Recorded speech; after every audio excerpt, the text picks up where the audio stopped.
Hey guys, Dr. Kahu here, welcome back to my channel. Now today I'm going to be doing another what if, and that is what if Goku had Destroyer Key Part 5. Now as usual guys, if you guys can, please like and subscribe, leave your comments down below and let me know what you think. And not only that guys, take care of you guys selves, okay? As usual, until this lockdown is done, bro, I'm going to repeat myself. I know I'm sounding like a drag, but your safety counts, okay? So please take care of yourselves. And not only that guys, thank you for smashing the like button on this what if. It's incredible. And so I'm just going to have to say thank you guys, and ask you guys for the next like goal for this what if you want a part 6 to come out tomorrow, same time as I bring this one out, then please hit the like button. 200 likes again, see how things go from there. But without further ado guys, let's get into this next part of the what if, and that is what if Goku had Destroyer Key Part 5. Now let's begin.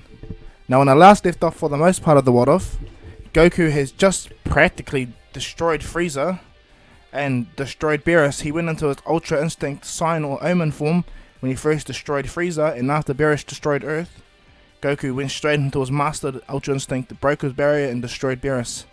Whis saved Beerus' life, and Whis for the most part talks to Goku and tells him that for the most part he has to talk to his higher upper echelon of gods to see what the verdict of the situation is, or the conclusion of what happens, okay? So let's continue from there. So after Beerus for the most part got healed, and Whis tells Goku that congratulations, and for the most part that he is just going to talk to someone up more higher than himself upon the situation that faces him at hand now, two destroyers. And so what happens is Whis he walks through a portal straight to Zeno's world, which shocks Beerus, because normally it will take a Supreme Kai to get there instantly, but because Whis is not screwing around, he walks straight through this barrier, this portal, and he closes it straight away behind him, leaving Beerus floating pretty much in space, and Goku looking right at him with absolute anger, like, bro, I'm gonna kill you, bro. Goku's absolutely angry. But what then happens is Whis looks back and taps his wand, or taps his staff, and Beerus instantly teleports to where he is right then, and so does Goku. Goku and Beerus both teleport to the Omni King's world with Whis. And then what happens is Whis also calls the Supreme Kai of the Universe 7. He goes, hey, excuse me, Shin. Shin's like, oh, Whis-sama, nice to see you again. How may I help you? And he goes, well, obviously you're aware upon what the situation has been transpiring on Earth, right? And I need you to be here, so when I talk to the Grand Priest, it involves you too. So what happens is the Grand Priest is exiting the door, and the Supreme Kai goes, understood. He says Kai, and appears in the same exact place where Beerus, Whis, and Goku are standing. Now Whis looks at Goku and repairs all his clothes, and Goku stands up, and when the Grand Priest walks out, everyone bows but Goku, of course. Goku's looking at him, and he can sense the God Key, like just the enormous power that the Grand Priest has. Goku he can't believe that, like, the majesty of this power, like, he understood what Whis meant now, like he needs to go on someone way more powerful or higher than him. And so the Grand Priest does come, so Goku uses his Kami knowledge to bow his head in respect, and the Grand Priest smiles, and he goes, this is an interesting event that has occurred. Lord Beerus of Universe 7, explain yourself now. Dozens of worlds, half your universe is in an unruly state thanks to your battle and your inability to hold a situation. You are meant to be God of Destruction in Universe 7, aren't you? You are lucky that your attendant, Whis, reversed all the damage that transpired in this battle. Because if he had not done, then things would be worse, and Universe 7 would have been annihilated. Beerus said, ugh! And then Grand Priest looked at Whis and goes, although you used more power than you needed to, the rule is only 2 minutes, isn't it, Whis? How long did you reverse? And Whis smiles and goes, half an hour. And he goes, there you go. Just for the sake of that, Whis. And Whis looks at and the Grand Priest and goes, me and you will discuss things later. But the matter is at hand of you, son Goku. Goku is looking at the Grand Priest. And Goku steps forward and goes, you are an anomaly. You were chosen by your universe. And Beerus like, what? Chosen? And he goes, yes. This mortal was born with God Key, where you were not, Beerus, if I recall. Beerus looking at the Grand Priest like, oh, and he goes, did you not surpass your God of Destruction prior to you, and you take up the mantle as God of Destruction? And Beerus goes, yes, my lord. And he goes, then that is that. That's how the cycle used to be. Now understand that Zeno created the universes, right, all of them equal. give them all their own physical possibilities where they choose their own road and path. However, due to Universe 7 and Universe 6 holding the Super Dragon Balls within both your said universes, an anomaly has occurred, where power balance has welled up between both your universes, and the result is Son Goku. You and Cumber have become lazy. One sleeps too long and the other eats too much. And you're putting a low standards for all God of Destructions. And Beerus is like, ugh. And Goku's like, excuse me, my lord. What does this have to do with me and the universe choosing me? And the Grand Priest looks at Goku and waves his hand and dismisses Beerus straight away. And what happens is Shin sees it, everyone's buzzing out that Beerus just got teleported back to his world. Beerus is like, oh, he's shocked, he's really scared of what just happened. He knows he can't talk back, he can't get angry, all he can do is just shut up. And he sits down on his world looking up. He's really afraid, Beerus now.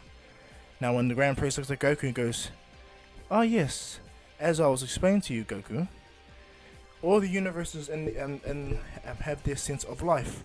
Now, as I told you, the imbalance of your power of your universe has emerged to you. You are the first ever destroyer to be born. Normally, gods of destruction have been are found, and this presents a problem for all the destroyers. And Goku's like, what do you mean? He goes, you don't realize this yet, Goku, but you have more powers than any destroyer god has. Your body has easily adapted to a power that should take millions of years for you to adapt to. You easily obtained it. Look at you right now.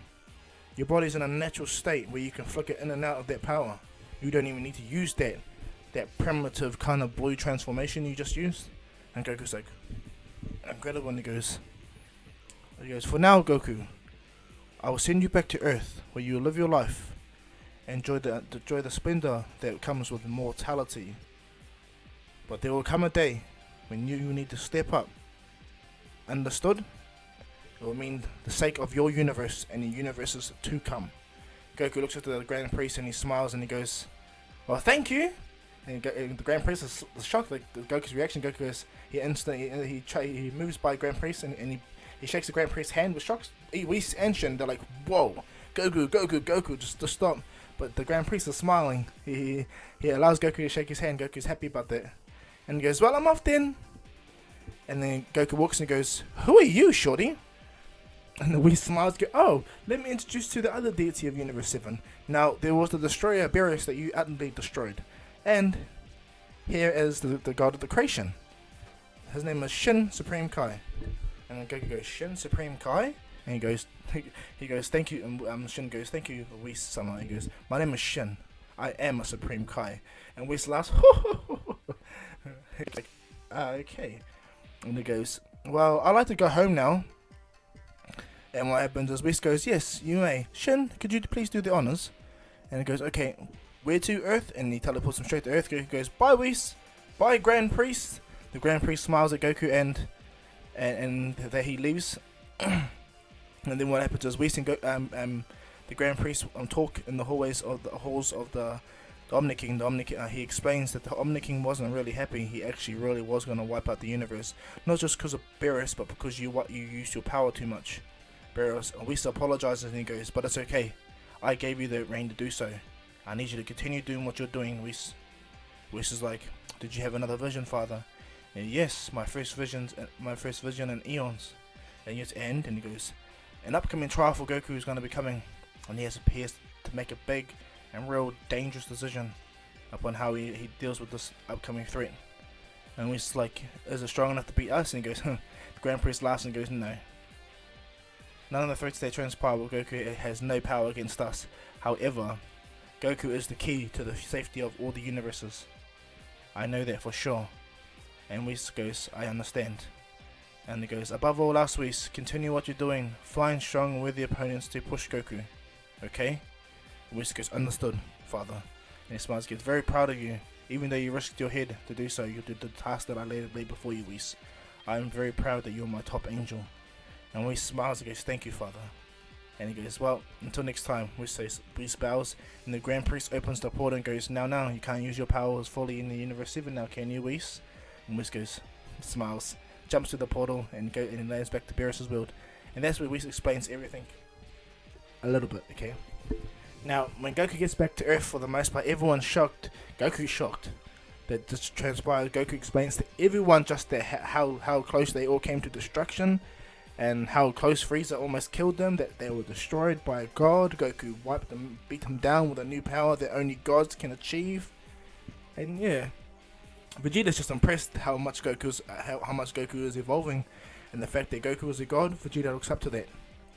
Vegeta's happy. He don't mind. He's still the second strongest Saiyan. No matter what, you know. He's easily by far the second strongest Saiyan. But Goku, he's just different, and Vegeta looks up to that.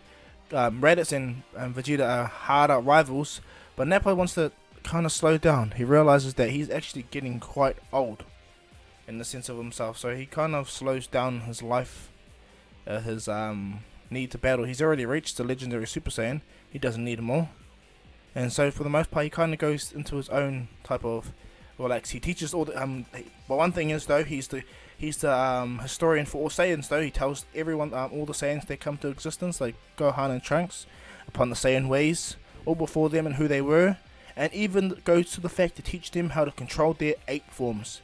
Because General Nappa is an elite, and he has control of his 8 forms. He'll be able to easily teach these 2 boys. Because Trunks and Gohan still got their tails, Vegeta, Nappa and Raditz still got their tails, and Goku still got his tail. But thanks to his power and meditation, and his own unique power, he doesn't transform even if he looks at the moon. He has a different power entirely, okay? And it's going to affect the situation. Now, everyone lives in peace for the most part. Vegeta, he for the most part finds love with, what's her name? What's her name? Bulma's sister. And even though Tights is the nicer version of Bulma, she still intimidates Vegeta the same way Bulma did. And so Vegeta lives in a similar house as Goku, and a similar house that he does in canon. And he still has nearly everything as in canon, but he's less prideful because he feels happy knowing that one of the most powerful gods in the universe is a Saiyan. And Vegeta's like, yeah. So he's happy.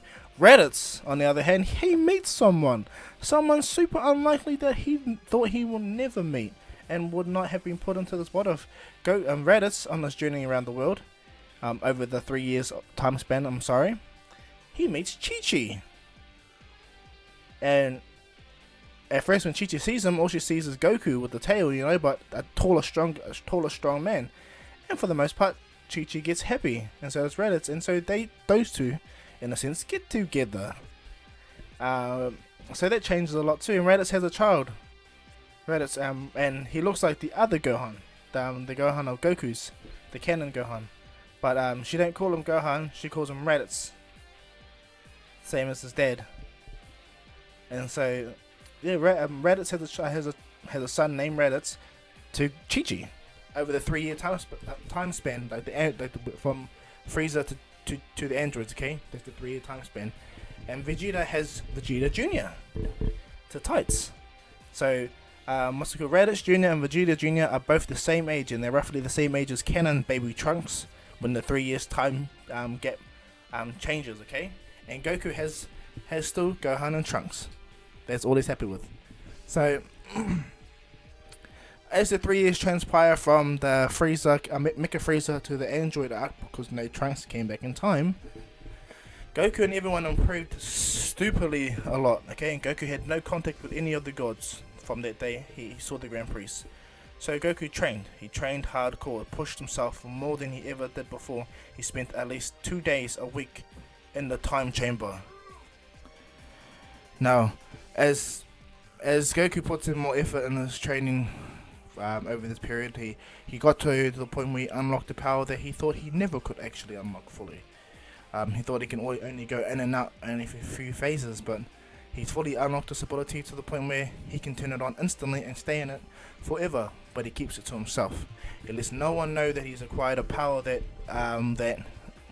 is just astronomically more than what is. He's even able to go deeper and keep the other power that he managed to maintain before. And so Goku trained, and everyone trained for the 3 year period, up until the point when Goku was on the Guardian lookout one day, and he does his normal thing where he says hello to Kami. Kami has done his training for the year pretty much. Kami goes into the time chamber and trains doing God Ki as well. So for the most part, Kami is slightly doing God Ki training as well. So he's really stupid, ridiculously strong. Kami is. Okay, so there's that. Now Goku goes in and he trains. He meditates in his Ultra Instinct sign form for a long time in the Hyperbolic Time Chamber, in his version anyway. And so as he's in there, a city gets destroyed, a whole island gets blown up instantly, and Kami sees this and he can't believe it. But Kami's really powerful. Don't get me wrong. He's like strong, like he got deity God Ki. Okay, come on, this is a stupidly strong Kami. And so Kami's looking down and he contacts Vegeta immediately and tells Vegeta what's happening, and he contacts Raditz as well. And so what happens is Raditz and Vegeta head out to the area to where the explosion goes. Kami was gonna contact Nappa, but he sees that Nappa is finally, for the first time ever, relaxing. He found a place where he can enjoy himself. And so Kami lets Nappa relax, do his own thing. Teaching the Saiyans, Gohan and Trunks, everything about being a Saiyan. Helping them to learn the grass, and he likes being an Uncle Nappa. So Kami leaves him there, while Vegeta and Raditz head out to the area, and Yamcha and them all still make it. Not Yamcha. Krillin and them still make it there at the same, but it doesn't go roughly around the same as canon. Now when they get there, they instantly see rubble, destruction, and they see 3 people standing there. A really big man with orange hair, Android 16, Android 18, and Android 17. Now these androids are way stronger than canon, okay? Way stronger. And so as 17 and 18 instantly recognize Vegeta and Raditz, 18 goes straight up to Vegeta, while 17 goes for Raditz, thinking that Raditz is the stronger of the two. And what happens is 17 begins to fight Raditz, and Raditz instantly pushed to Super Saiyan. And when he's fighting 17's making him go even more, to the point where he has to go Super Saiyan 2, which shocks Vegeta that Raditz can go to Super Saiyan 2, and so Vegeta instantly amplifies straight to Super Saiyan 2 too, not feeling left behind. And as that happens, Nappa can sense their ki and say, what the? So does Gohan and Trunks, and they go, hey, that's Uncle Vegeta and Raditz's energy. Hey Trunks, they go, yeah, I can feel it. What do we do, Uncle Nappa? And he goes, for now, we'll stay right here, okay? And he goes, okay, Uncle Nappa, we will. Nappa's like, who the hell's making them two fight like this? The energy don't seem like they're fighting each other. Nappa's like, and he calmly contacts Nappa and he goes, Nappa, this is more severe than I thought. The beings that Vegeta and Goku and Raditz are fighting don't seem to look like they're getting tired. They look like they're just toying with Super Saiyan 2 Vegeta and Raditz. Nappa's like, what? Humans are toying with? And he goes, Nappa, bring the kids up here now. And Nappa's like, right, go on, Trunks, let's go. And then they disappear straight away. They head straight to the lookout. Bulma's like, hey, where are you going? Kami tells us to go, big threat. And he goes, take care of those boys, Nappa. And Nappa's like, will do. He disappears, knowing that how scary she is and knowing that Goku would wipe him out if anything happens to his boys. So he's like, ooh, there's that too. So they head to the lookout, and what happens is, as they get there, Kami explains the entire situation. And he's saying right now, Vegeta and Raditz are getting beat down bad. 16's just looking. He's looking around. Doesn't give a care upon their battle. All he wants to do is kill Goku. Now, as this is transpiring in the lab, not too far away, Dr. Gero is working in his lab, and he's happy that he released his 2 androids and 16. Now it gives him just enough time to finish off his super android. He had to increase this android's growth production because what happened is every android that he created using Goku's DNA, it got destroyed. No matter how much he evolved the DNA to mix with Goku's, it did not work. He even tried with the purple cat and the tall man. It didn't work. The energy wiped out the entire lab. And so what happens is he transfixed on Frieza's energy, mostly Frieza's power, and combined it with the 3 Saiyans even more, and the supernamic Frieza Kami up in the lookout. So he uses their power instead and amplifies them even more. And now this form of Cell is going to look more towards Cumber. Okay, this Cell is going to look more like Cumber, with the super increased power. So understand, the Cell's not going to look like Green Cell. He's going to look more like a Saiyan at a state. He's going to look more like Cumber. Okay, guys, just take that into consideration for this Cell. And how he's gonna absorb them? Still needs to absorb the 3 androids now. Okay, the 3 androids, and you'll see soon. So as Dr. Dre finishes his plans, he inputs the sequence, and what he does is he grabs one of his sensor beams that he found, through multiple battles and multiple things with the Saiyans. They're reckless in their damage, and he found a sensor beam throughout his drone's journey, and he puts it in the machine, and it makes the android grow rapidly to the point where he instantly grows as a full-grown man. Dr. Dre puts a mask on his face to help regulate his energy, because he's just thriving with power, and all he needs to do is place his hands on both 17 and 18 and power his ki up, and he'll absorb both of them. And he needs to do the same with 16. But 16 special is something different. He's not the same 16. He's not a robot no more. He's actually a full android, like Android 17 and 18. But he's the only one that can regenerate. He's the one that got the special upgrades to fight Goku non-stop and to increase and upgrade his strength non-stop over a period of time. He's mechanical and organic, so even if he gets blown apart, he'll regenerate and repair. So he was created that way, but he was made to house the evolving cell. Okay, so let's reiterate for this what if the cell he's gonna be Cumber. Okay, because he's gonna have a different DNA. Take that into consideration. Okay, well, he's gonna have the look of Cumber. Okay, guys, even the ki and his transformations, and you'll see. Okay, I'll justify it soon. So as Cell breaks out of his pod, he instantly sees Dr. Dre, and instead of doing what Android 17 does, he walks away, and instead of wiping him out with his hand, he uses his tail to generate energy that envelops Dr. Dre and crushes him. Cumber sees exactly where Android 17 and 18 are, and 16. What happens is Cumber, with all his power, jumps straight to them at max speed. Now 17 and 18 are destroying Vegeta and Nappa to the point where they're down. And as Vegeta at 17 and 18 are about to kill them, what happens is 16 comes, catches both their hands and tells them, "There's a new threat coming. I sense it now. It has the DNA of everyone that has transpired on Earth, but the 3 that were allocated not to destroy or not to assimilate." And he goes, "What do you mean?" He goes, "Dr. Dre's final creation is coming. It's the creation that will subdue our power and defeat the Goku." And he goes, what the hell are you talking about, 16?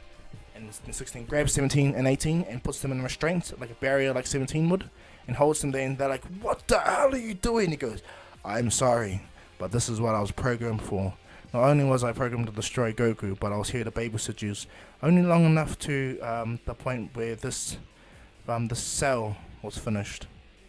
And 16 told him 17 to say, "You better let us go." And what happens is 16 looks at Raditz and Chi-Chi and goes, "You guys better go now. I wasn't programmed to destroy you. However, the being that is coming this way now has no restrictions upon what he can do. I suggest you leave before Saiyan DNA takes over and annihilates you." And he goes, Vegeta's like, "Raditz, let's get out of here." And so they take off. Kame contacts them and tells them to hurry up. Mr. Popo appears on his magic carpet. He teleports it, grabs both Raditz and Vegeta, and teleports away. Before 17 goes, before 16 gets realizes Cell's almost there, a bird lands on him, and it makes him smile, and he goes, "How beautiful this world was. Soon it's going to be over." And what happens is Cell instantly appears, puts his hand right through 16.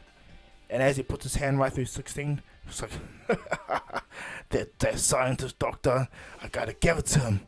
He allowed me to do this easy. What you say, 16? And 16's like, I'm only serving my purpose. That's all. Goodbye, 17 and 18. May we all become one. I brand you with the name Cell. And Cell's like, You're gonna give me a name? And he goes, yes. More befitting to the look that you were going to take. I name you Cumber. See what I did there? So what happens? He absorbs 17, 18, and 16 via his dark energy. And when he does so, he instantly erupts with power. Such power. It cannot even be described. Like this black energy shoots straight into the sky on Earth, making the whole entire planet shake. And Kami sees this as Vegeta and Vegeta. He puts a barrier over his lookout, and he tells Mr. Popo to get them now. Popo disappears, and he goes grabs Bulma. He grabs Tights and Vegeta Jr. and Chi-Chi and Raditz Jr. He grabs them, teleports them to the lookout, and he puts a barrier and a time-space barrier upon the lookout. He goes, "This is the one place to make us safe." And he goes, "What's happening? How is it?" And he goes, "Right now, we're locked in a time barrier. Not long, but it's long enough." He goes, "Here, come now." Kami goes in, he gives you a special senzu bean with a pot and tells them, "Plant this in that pot right there. It will grow senzu beans. You have at least," and looks over, 2 days in the time chamber." And he goes, "What?" He goes, "Go in there now. Take the boys. You'll need them." He goes, "What? What about?" He goes, Bulma, and everyone will be out here with us. Raditz, Nappa, Vegeta, go on the Trunks, go into the chamber. Don't go to the right side because you'll end up dying. That's where Goku is." And Vegeta's like, "Damn it, did tell Kakarot to come." And he goes, "That door is sealed. Only he can open it." And Vegeta's like, "Duh." And so what happens, he goes in with the team, and they head into the Hyperbolic Time Chamber for 2 days. And what happens when Goku comes out on the first day, he comes out and he goes, "What's happening?" I'm coming. He goes, "I put a time-space barrier around us." He goes, why is that?" And he goes, "There's a being down there. His energy is so great that it's about to destroy the planet." And Goku goes, "I can't sense nothing." He goes, "Goku, I just told you, I put a time-space barrier around us." And Goku goes, "Oh, that's right, yes. Where's Vegeta and everyone? Are they?" And he goes, "They're training in there." And he goes, "How long now?" And he goes, "They've been there for a day." And then Goku goes to him, "Well then, I'm gonna go too." So Goku heads back into his chamber just to make sure he goes over for a day. And when he comes back out, Vegeta, Nappa, Raditz, and the 2 boys go in the Trunks come out. All of them are in Super Saiyan state. All of them in base Super Saiyan state. Vegeta's in Super Saiyan 2, but mastered, and that's his base state. And so is Raditz. Nappa has Super Saiyan, but they're all way stronger. And he goes, Vegeta walks out and goes, "I don't see why we went in there for, Namekian. This didn't even make us strong enough." And he goes, "Are you sure?" And he goes, "Because I've been working on a technique now. I learned a lot about my years, and I learned a lot about my people on Namek, to the point where their guru, their elder, can release your potential. Now come forth, Prince Vegeta. I've been practicing this for a long time, and I've mastered it." He places his hand on Vegeta and instantly releases some of Vegeta's hidden potential. It increases his powers at least 10 times at least. Vegeta's like, "What the?" And he goes, "See?" He walks over and tells Nappa to come, and he does the same for Raditz and the 2 boys. And they all get their potentials, or their hidden potential unlocked anyway. So they gradually increase, as the same as if Elder Guru was doing it to them. Kami does it, and he's way more powerful. And so when Vegeta says it, he goes, "Thank you." And Vegeta goes sees his wife, Tights, and his son with Vegeta. And Raditz sees Chi-Chi and his son Raditz. Goku comes out. When Goku comes out, they're all shocked. Vegeta's like, "Oh, Kakarot." And Raditz like, "Look at your hair." And Nappa's like, "Hey, I'm older than you. How come you got white hair?" And Goku walks out and goes, "Hey guys, yeah, about that. I think I need to talk to a god about this." Kami goes, wrong god from here. And he goes, "I know." And then what happens is Kami goes, "Are you guys ready?" And he goes, "Yeah." He releases the barrier. Goku instantaneously moves, thanks to his instant transmission, to where Cumber is enveloped in his aura. And as he does that, Mr. Popo teleports the rest of them down to Earth. And they all stand around us. When Cumber comes out, he says, he goes, "Finally, I am perfect. I am the perfect Ultimate Saiyan. If you are a god, Goku, then I am a devil." And the red energy envelops around him and explodes. And he goes, "Show me your god power." And he rushes at Goku. And he goes to throw a punch at Goku, but it does nothing. It doesn't even move Goku. Goku doesn't even need to even instant transmission or move at all. Goku just catches a punch, flips Cumber and kicks him. He sends him flying right through mountains. And Cumber's like, "Ugh, I wouldn't expect you to become that strong." "Now, I can do this." Cumber instantly powers up straight to Super Saiyan 3, scaring Vegeta and everyone. And Goku and Cumber face off. But that's where I'm going to leave this one off, guys. Please like and subscribe, leave your comments down below and let me know what you think. And 200 likes, guys. So you make the 200 likes, I'll bring this video out tomorrow. But as usual, guys, this is Dr. Kahu saying peace.